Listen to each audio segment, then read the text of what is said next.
And finally, yeah. You actually answered a lot of what I was going to ask you, but just candidly, what is your, well, I think that China is amazing, kind of speaks to that, but what keeps you going? Because it seems probably refreshing to talk to an audience like this, or to other Jews, or people who have seen that here, but you mentioned before that there's just no conversation often with the other side. So, you go to work every day, it's got to be frustrating. At the end of the day, you have moments where you're, this is certainly an uphill battle, but it's a losing battle. Who might convince it? I would probably enjoy it more if it were a totally losing battle, because I'm a sucker for lost causes, which is probably not a good thing to say.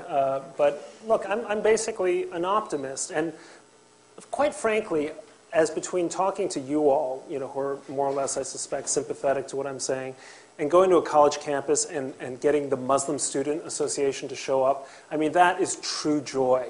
Because you're dealing with people who not only hate you, but they're stupid. And so you get this like Obi-Wan Kenobi moments in which you're like, these are not the droids you're looking for, that's actually kind of fun, and it's definitely fun when you go and the Palestine Solidarity Campaign shows up as they do, and it's, I say, look, there's some people in this audience who frankly are going to agree with everything I say, but to those of you who are from the Solidarity Campaign, I want to welcome you in particular. I'm glad you came. I take it the very fact that you came, that you're here, is that you're at least open to hearing my arguments. I'm totally willing to take questions from you after I'm done speaking. And really the point that I want to make to you is all of you, I am sure, consider yourselves like really good, progressive-minded people. And if that's your view, what I'm going to try to do in my speech is persuade you that you're mistaken in not supporting, at least at a fundamental level, not supporting Israel, opposing its right to exist, opposing its claims. I had this experience about 2 years ago. After the war in Gaza, there was this horrendous short play that came out by a very fashionable feminist British playwright named Carol Churchill. It's called Seven Jewish Children. And to me, it was just a rankly anti-Semitic play. And of course, so it's some little crap theater on the Lower East Side agrees to produce it. And so I decided to go and see it for myself. Audience is maybe twice the size of this, maybe 3 times the size or so. And I sit there and I watch the play, which can be read in about 10 minutes. And then they decided they wanted an audience discussion. And so who's hosting the audience discussion? It's Alicia Solomon of The Nation and Tony Kushner, the author of Angels in America, Jewish-American playwright. And so, the audience discussion, which I would say is probably 95% ultra-left-wing Jewish. And so I'm like, oh no, this play is not anti-Semitic. It's about man's inhumanity towards man, or, blah, blah, blah. So finally I just raised my hand. I was called on, and I said, Mr. Kushner, I think it really took just guts, real courage on your part to bring this controversial play to the Lower East Side of Manhattan. And I just wanted to ask you, when do you plan to stage Angels in America at the Islamic University of Gaza? Just curious, landmark play about gay rights in America. Why not have it at the Islamic University of Gaza? You're so sympathetic.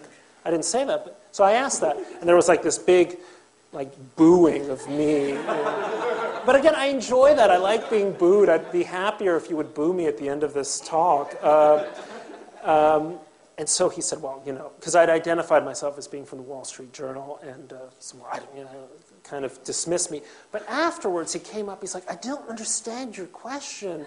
Why did you say that? I said, can I tell you, Tony, if I may call you Tony? I said, look, when they come for us, you're Jewish, I'm this right-wing conservative, you're really liberal, progressive, they're going to kill you first. And frankly, what I'm trying to do is stand up for your play and for your values and your whole idea of personal freedom. Because the truth is that in Israel, you can be a self-respecting gay man and a playwright and an artist and a political figure of extreme views, and no one is going to lay a finger on you. They're going to respect you, they're going to honor you, they're going to whatever, you're going to be treated as a celebrity. And the moment that you set foot in Gaza, they're going to kill you. He said, well, and then it kind of went on. He said, well, I don't know. I think we were very extreme. So I said, look, how about we have a debate? And so for a while we were going to have a debate, but then he was working on some play in Minneapolis. And then, last year I debated Roger Cohen, the New York Times columnist in Washington. And, he thought he was like going to crush me. He's Oxford educated. I'm like this schlemielish American. And I had loved it. I mean, I crushed him in the debate. You can see it on C-SPAN. He was like completely stunned. So he asked me what keeps me going. It's like arguing with fools and winning improbably. It's a lot of fun, I'm debating Gideon Rose at the New York Historical Society in April, so if you want to come to that. I don't know. I'm kind of amazed that I have the privilege of doing what I do. And I feel like the purpose of being a columnist, of being a kind of a public, I don't want to say intellectual, but public talker aloud, is to wield your ideas in the service of what you think are great causes. And to me, there are a handful of great causes in the world. One of which is the success of what I believe is genuine liberalism for everyone, and the other is the survival and prosperity of the Jewish people. Why? Because I happen to be Jewish. Let other people wish for their own survival and prosperity. I think that's a wonderful thing to do, and it gets me up early every morning. Thank you.